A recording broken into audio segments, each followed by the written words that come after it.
It's Henry at Mowers and Blowers. Good morning. Today's an absolute gorgeous day. It's got to be like 68 degrees, sunny. It's just fantastic. Fortunately, today is a day that my kids are in remote learning. My son in college, my daughter is doing a hybrid day, which means that they are on the computer and they're in class at home. So I can't start up any engines. Even though I don't start up any engines, there's still plenty to do. And I'll be doing it today because I gotta get them done. When I walked out of my house this morning, this is what I found. My friend Mike from Mike's Lawn Care in Babylon picked up some more stuff. He was around the area and he dropped them off. It's another Keystart Craftsman with the 6.5 engine. It's awesome because it's a Quantum. Love the Quantums. The deck is a little to be desired for. Missing the drive cable cover, which is at least $10–15 on eBay, which I don't plan on buying. As this deck, you could see it's pretty rusty. Would need a paint job if you wanted to do it, and you'd have to go and buy the cover.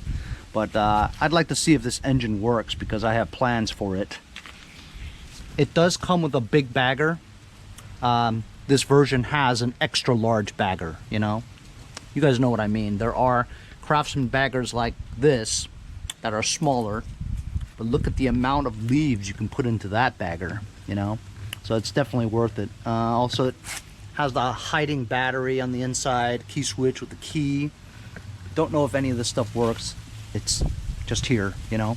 As you can see, there's a starter motor there that I've sold a couple recently for a good 20–25 bucks.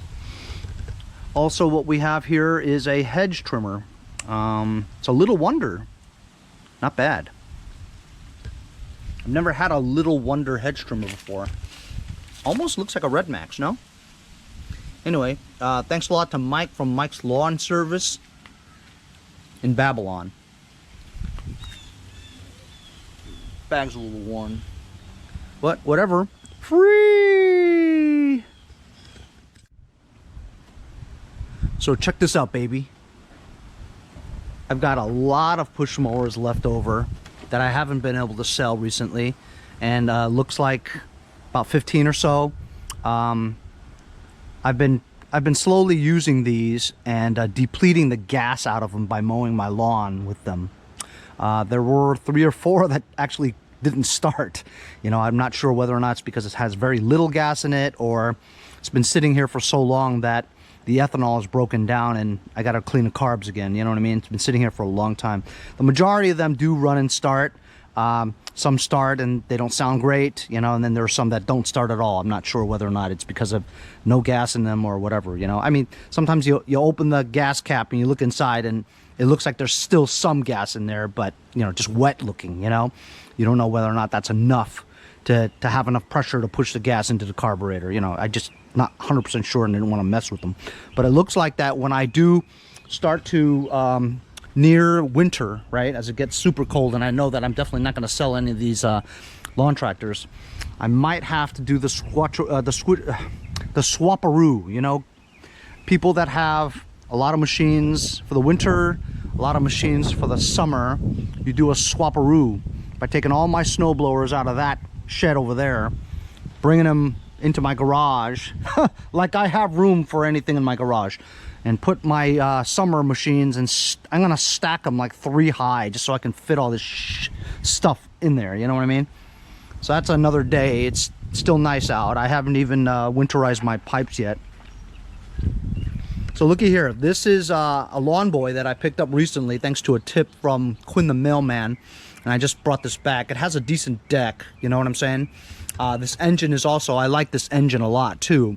Problem is, it looks like somebody hacksawed the gas tank from in here, hacksawed the cap off. Maybe the cap didn't come off, or it was seized or something and wouldn't come off, so they hacksawed it off. So I would need a new gas tank to see if this worked. Also, there's something's up with the pull rope. that there's no handle. Let's see if I engaged it, will it spin, and it's seized. See what I'm saying? So I don't know if it's the recoil starter or the engine seize, you know. And it's also missing with a damaged reservoir and dipstick. So this engine definitely has issues that are not exactly easily corrected unless you went and purchased another gas tank for this and a dipstick. I know I don't have a dipstick for that. I know you're gonna need a gas tank for that, and that's like $20–30 right there, you know what I mean? So I don't think I'm gonna use this engine for this deck. This deck and wheels look good. It doesn't have a bagger, but that engine as it sits, is not gonna work.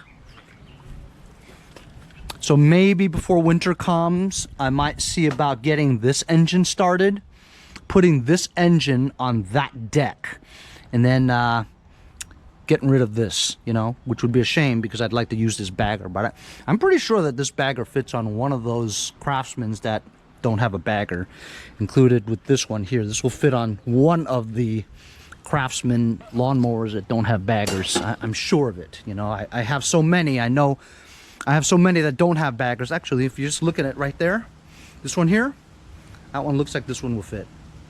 Only because I've done this so much that I know it'll probably fit. And also, that big bagger, just looking at it, might fit that one.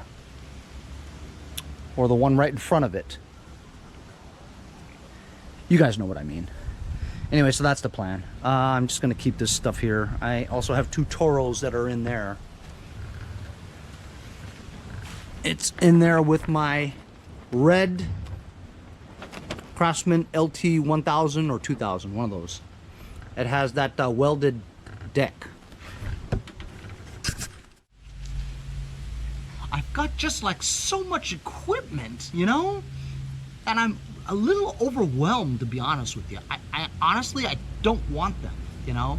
So if anybody wants all of them, make me a good offer. Let's take them. You can have them. All right, so here we go. Just from looking at this little wonder hedge trimmer, the primer bulb is DONESKI.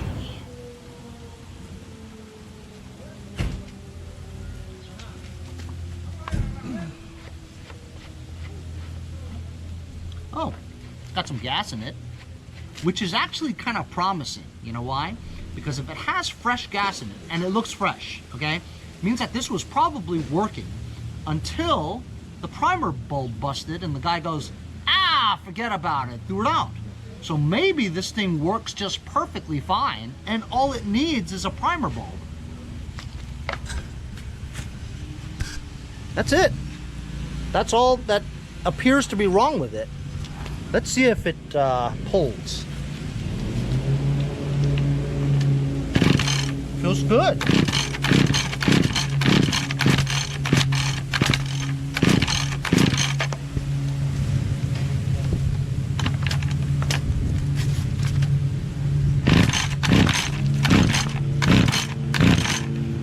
Other than the primer bulb, it seems to work. I mean, it seems okay.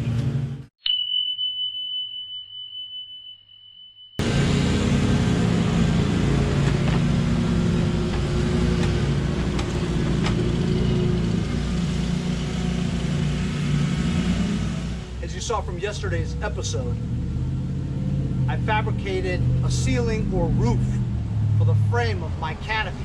Canopy came with this Husqvarna 2346Xls lawn tractor. I got it for free, that's right, free, from my friend Nick from West Islip. He gave me a tip. Went over to pick it up, and as you guys know, this has the Vanguard 23 horsepower V-twin vertical shaft engine. It didn't come with a starter.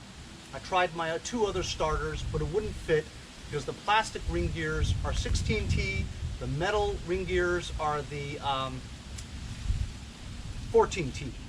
I learned from a subscriber of mine, I don't know if he's a subscriber, but he definitely commented, and he told me that the ring gear is actually The ring gear on the flywheel is called a ring gear.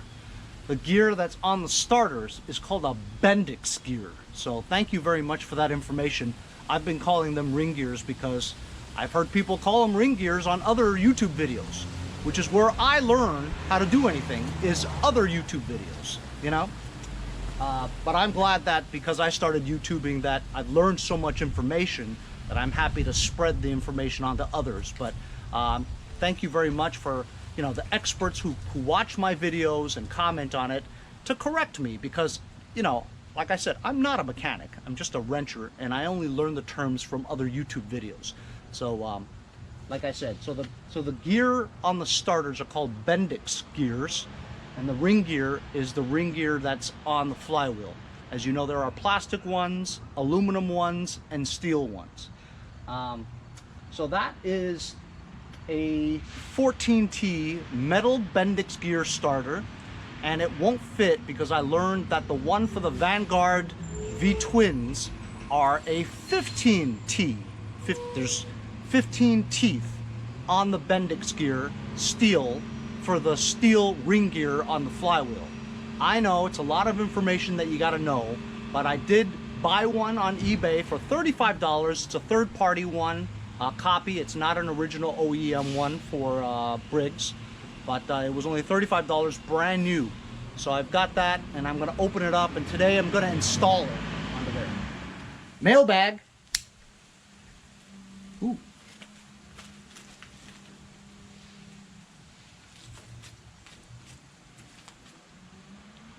Light therapy lamp. Hope you guys saw the review on the Heim Vision Apollo 200 light therapy lamp. It's refreshing, I guess. Anyhow, so here's a starter that I got on eBay. Like I said, $35. I know it takes an act of Congress to get me to spend any money, but you know what? You need a starter for such a nice engine like that. That is, if the engine even works, you know what I mean? You're not going to find out without a starter. And I figured chances are good that it works, right? So you got to spend the money for that engine. That engine, if it works, could be the best engine I've ever had. Because I have the 16 horsepower Briggs Vanguard horizontal shaft engine on my Blue Bayou snowplow GT6000 Craftsman tractor. Love that tractor. I, however, do have it listed for like $1,800 locally. Nobody wants it. I mean, I've had a few bites, you know, but from out of state, you know. I could just see it now. Some guy's got a farm somewhere, you know, upstate New York, and goes, "Hey, Mabel, check that tractor out, man. That'd be beautiful. That'd be wonderful for our driveway. You know, we can plow that snow and all. That's a nice looking tractor." Anyway, here it is. As you can see, this starter differs from any other starter that I've ever had, you know. It's got this black thing that sticks up. Somebody told me that the black shaft on here is just for shipping. I don't think so. It's molded on there like it belongs there, not just for shipping. Anyway, this is supposed to be 15T. 1, 2, 3, 4, 5, 6, 7, 8, 10, 11, 12, 13, 14, 15T. The Bendix gears on the traditional single overhead valve starters is 14T. The plastic Bendix gears on the traditional Briggs starters, 16T. 14, 15, 16. I didn't know that until recently. This looks just like any other one, right? You know what I mean? But the gears are different depending on what kind of ring gear you have on your flywheel. So here's a good view of the starter. I was moving this around because the shadow of the sun is blocking, see? So even if I stand here, you're not going to be able to see it so well. I'll try to stay out of the way. How's that? Anyway, it's pretty easy to remove the starters. And just lifting up the cowling there a little bit. Dipstick goes over here. The way this is, it's almost impossible to get to it, you know, without a Torx tool. This thing still gets in the way.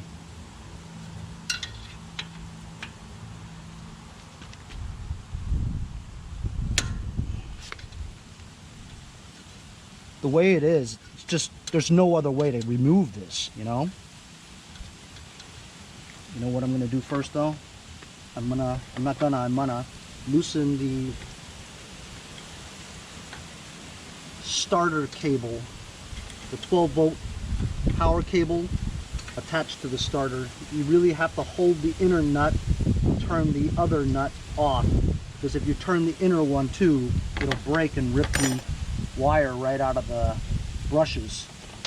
So now it's completely disconnected. I've loosened this already. I'm going to loosen the other one. Again, you guys are probably not going to be able to see from the sun, the shadow of me in the sun.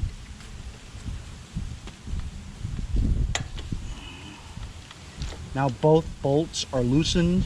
That holds the starter. Got a lot of spaghetti wiring around here. Gets in the way.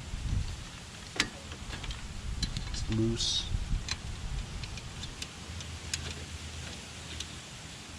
And there it is.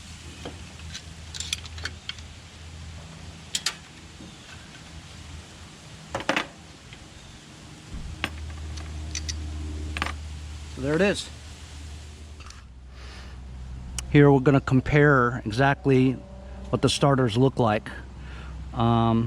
They look identical from the bottom to the top. Brackets have holes that are perfect, right? The only thing is the Bendix gears, if you look at it. That's how it differs.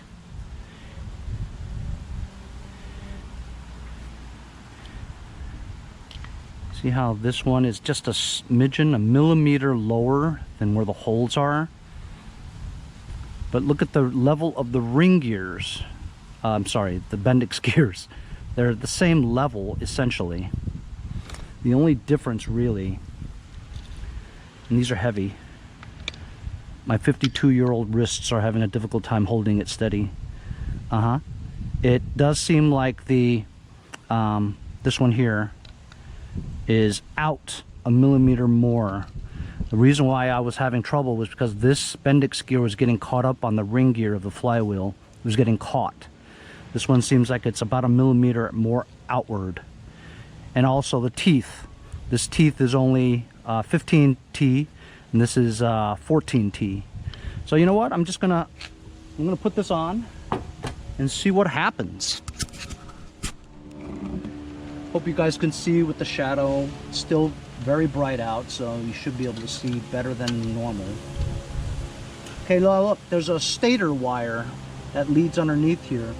Usually on other tractors, there's a little clip that allows you to hold the stator wire in place so that it doesn't move upwards, because if it moves upwards, your flywheel, while spinning, will just completely cut that stator wire. This one's designed where the stator wire is in a groove in the engine block, and it goes down the middle of here. It's just FYI, fellas.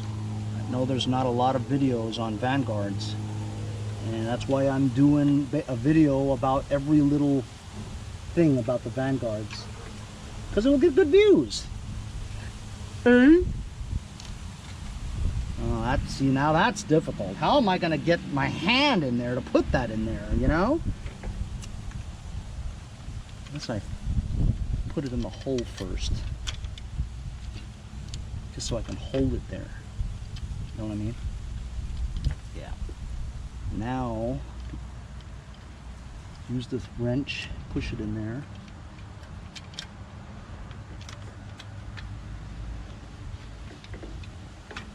There we go.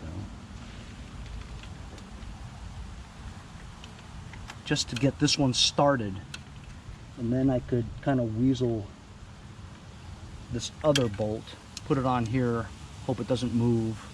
Keep your finger on it.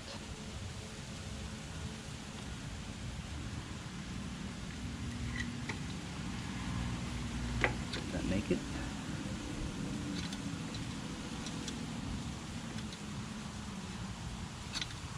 I think it did.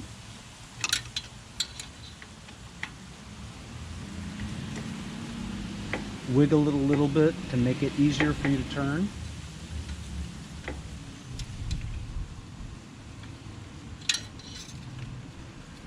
tighten both sides to one specific strength, and then when you have them both evenly tightened at a specific strength,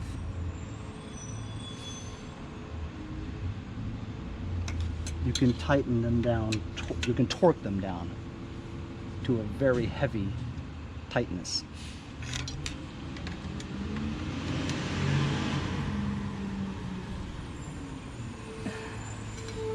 Cool. Now I'm going to attach the 7/16 bolt on here for the 12-volt battery cable. This cable is attached to the trigger side of the solenoid. I'm going to use my thin grinded down 7/16 for the inner nut to hold it in place. Regular 7/16 to tighten while holding the inner one, but I don't want to spin both of them.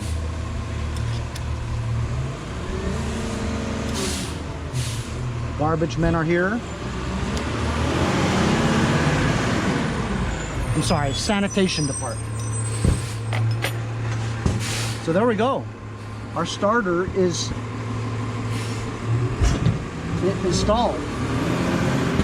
I do need to find, I believe, a 3/8 bolt to hold this gear cover in place because it didn't have one. But I'm not going to do it yet. I want to make sure it spins first. Putting the cowling back down.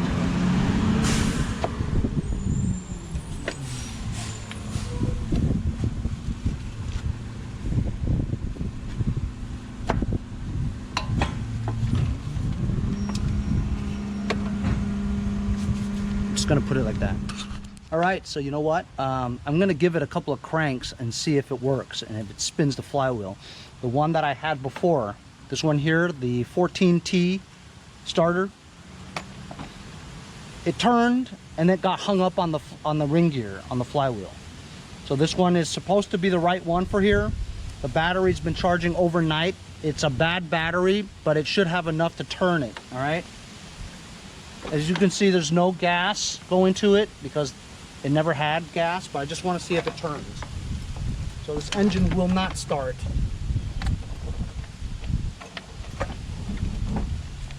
Okay, here we go. Woo! Very strong. Unfortunately though, I don't really feel too much compression. Not at all. I really don't feel much compression on this at all. That's not good. I mean, it freely spins very easily, as if there was no as if there are no spark plugs in it. There is no spark plugs in it. I'm gonna go find the spark plugs. I had forgotten. I took out both spark plugs so that I could test to see whether or not the connecting rods were still good. Take out the spark plugs, you stick a slotted screwdriver, a long one, inside. Turn the flywheel and see if the screwdriver moves in and out. That way you know the connecting rods are still working or not. I'm gonna put this one in there, tighten both up, and then give it a couple of cranks to see how the compression is. Okay, both spark plugs are now in.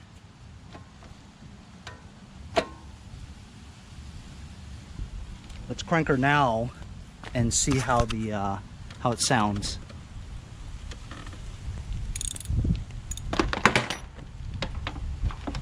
Gotta sit on it. Sit on it, Ralph.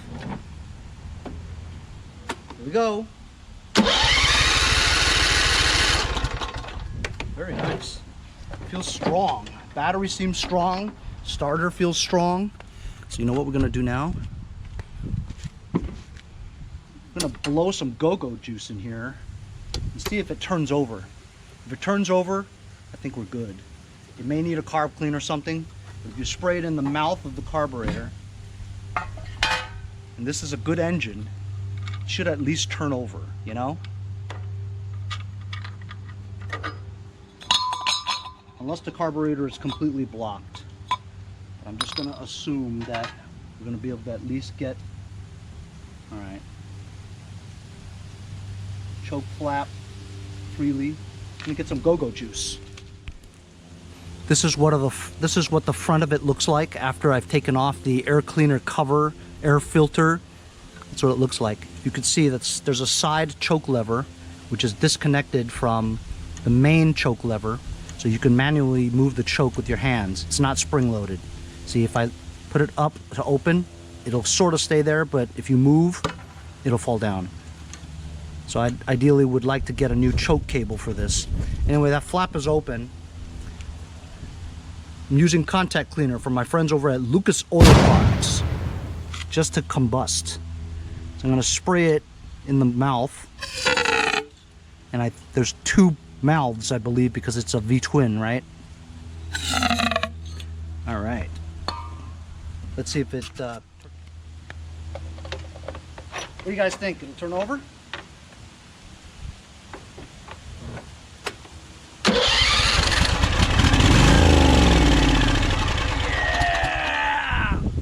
Yeah! That's awesome. So you know what that means, right?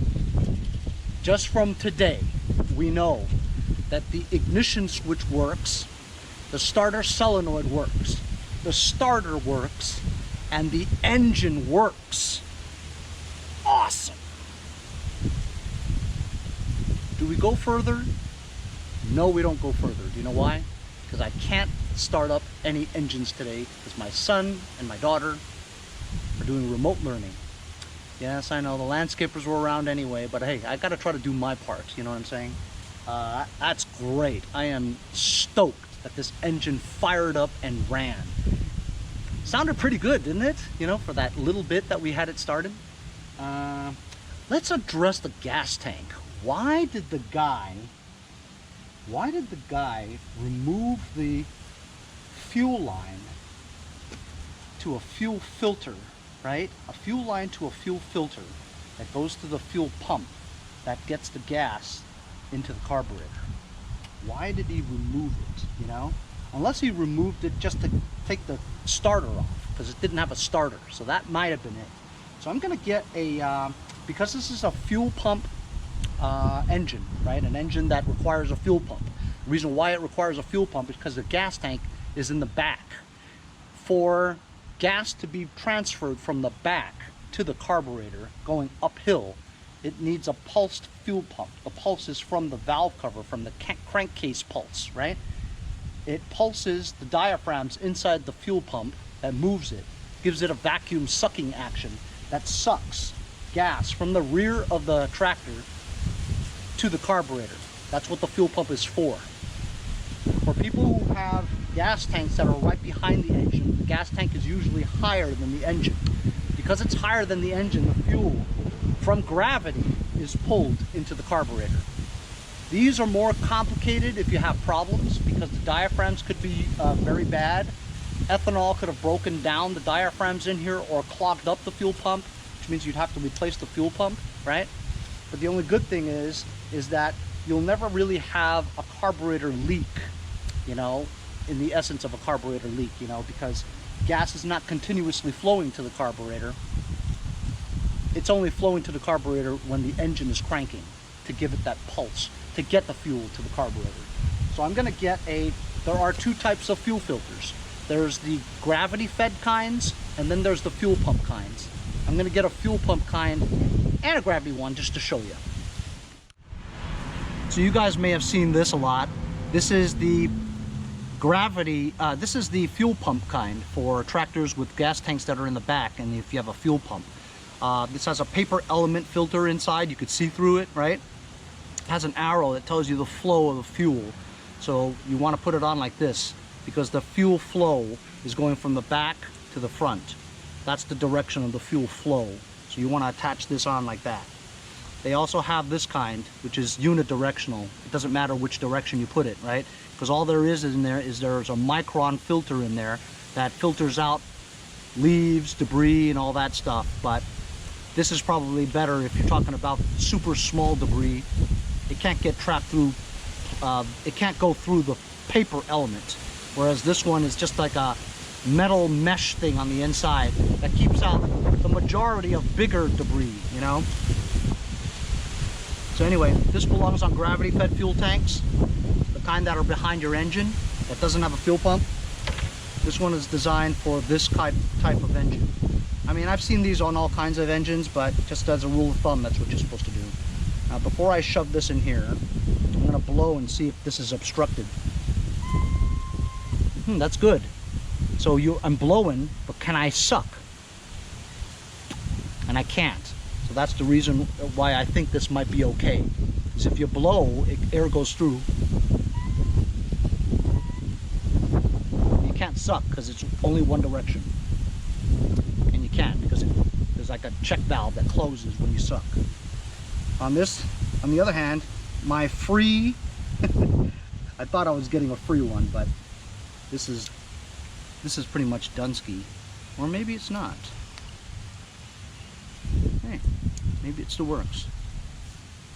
About that. Scores!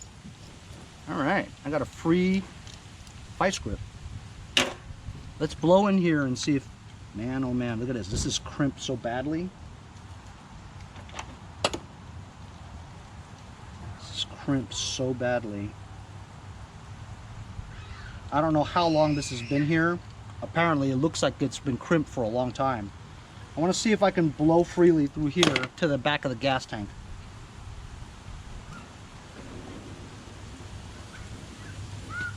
I can. And holy Jesus. So me blowing air in there caused pressure. So when I stop blowing air, it shoots back out again. So there's gas back there. So guys, I am super stoked so far. So far, so good, okay? While that fuel was coming out, I basically just attached the fuel line to the fuel filter, right? And as you can see, the pressure has filled up this fuel filter with gas. And the gas looks, you know, old, but it still looks okay. So which means that there's no obstructions with the fuel line going to the rear gas tank. When I blew into it, I could hear the bubbles in the gas tank. So it's got a decent amount of fuel in it, all right? And so there's no blockages. I mean, it's not like there's a rat's nest in the fuel tank, you know, and that the fuel line is not collapsed because I could pretty easily blow through it. It is free going into the fuel pump, and by sucking on it, it wouldn't allow me, which means that the diaphragms are still working as it should. So looks like we've got the new starter in here. The solenoid works. Battery still creates enough juice for it to start without being hooked up to anything, right? Has gas in it. The ignition switch works. And we know this engine turns over with both connecting rods connected. So that's a fantastic status to be in right now, is that it appears that when I start this engine next, right, it should run, you know. We'll see if it starts up and runs on its own, stays running, and to see if this engine runs perfectly without having to do a carburetor clean. I have a feeling I might have to. And I don't see too many carburetor clean videos on YouTube about the Vanguard V-twin carburetor cleans. So that would be a good video for me to have, you know, for views and everything, you know. But that's gonna have to wait until the next episode. Thanks a lot for following along my Vanguard starter install and triaging exactly what the story is about this engine. We attached a fuel pump type fuel filter. We found out that there are no obstructions to the gas tank. The gas seems okay. Fuel pump seems like it works. And this engine starts with the key. And it turns over and it runs on the go-go juice that we sprayed in it. So far so good on this Vanguard engine. See you guys next time on Mowers and Blows.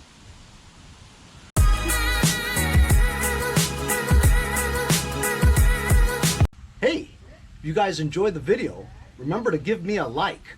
Also, comment below. Subscribe.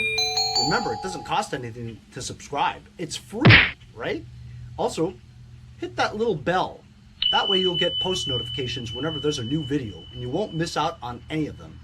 Remember to follow my Instagram and Facebook, as well as if you'd like to donate $1 or $2, paypal.me/mowersandblowers. Really appreciate all the support. Also, to keep the videos coming every day, support the channel. Bye. See you guys next time on Mowers and Blowers.